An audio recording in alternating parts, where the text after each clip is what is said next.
रानीपुर जे पीराणी हवेली में क़त्ल कयल फातिमा फोड़ो केस में फरियादी दुरखेरपुर जी दहशतगर्दी टोड़ अदालत जे जज ते बेइतमादी ज़ाहिर करे छॾी। अदालत जो चवणु आहे त फरियादी दुर 10 ॾींहनि अंदरि केस जी मुंतक़िली लाइ सिंध हाई कोर्ट में दरख़्वास्त दाख़िल कराए दरख़्वास्त न ॾिनी वई त साॻी अदालत में केस हलंदो। रानीपुर जे पीराणी हवेली में तशद्दुद बाबति क़त्ल कयल नींगरी फातिमा फोड़ो क़त्ल केस जी ॿुधणी खेरपुर जी दहशतगर्दी टोड़ अदालत में थी। सीनियर वकील नेर अब्बास ज़ैदी जे लाॾाणे ते अदालती कार्रवाई मुअत्तल हुअण सबबि ATC जज महबूब अली जवाहरी ॿुधणी पंहिंजे चैम्बर में हलाई वई। उन मौक़े ते फातिमा फोड़ो जे वारसनि ऐं केस जी फरियादण शबनम फोड़ो दहशतगर्दी टोड़ अदालत जे जज महबूब अली जवाहरी ते बेइतमादी ज़ाहिर कई। फरियादी दुर जे बेइतमादी ज़ाहिर थियण बैदि केस वापसि सिंध हाई कोर्ट ॾांहुं मुंतक़िल कयो वियो। दहशतगर्दी टोड़ अदालत जे जज मूजिबि वटसि केस सिधी रीत हाई कोर्ट मुंतक़िल करण जो इख़्तियार न आहे। फरियादी दुर 10 ॾींहनि अंदरि केस जी मुंतक़िली लाइ सिंध हाई कोर्ट में दरख़्वास्त दाख़िल कराए।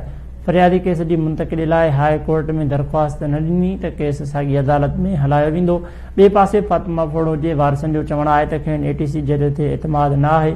उन दहशतगर्दी जा कलम ख़तमु करे केस सेशन कोर्ट मुंतक़िल कयो हो। फातिमा फोड़ो जे वालिद ऐं अमड़ मूजिबि पीरनि जा नाला माण्हुनि खे मुसलसिल केस तां हथ खणण लाइ धमकाए रहिया आहिनि। खेनि इंसाफ़ खपे।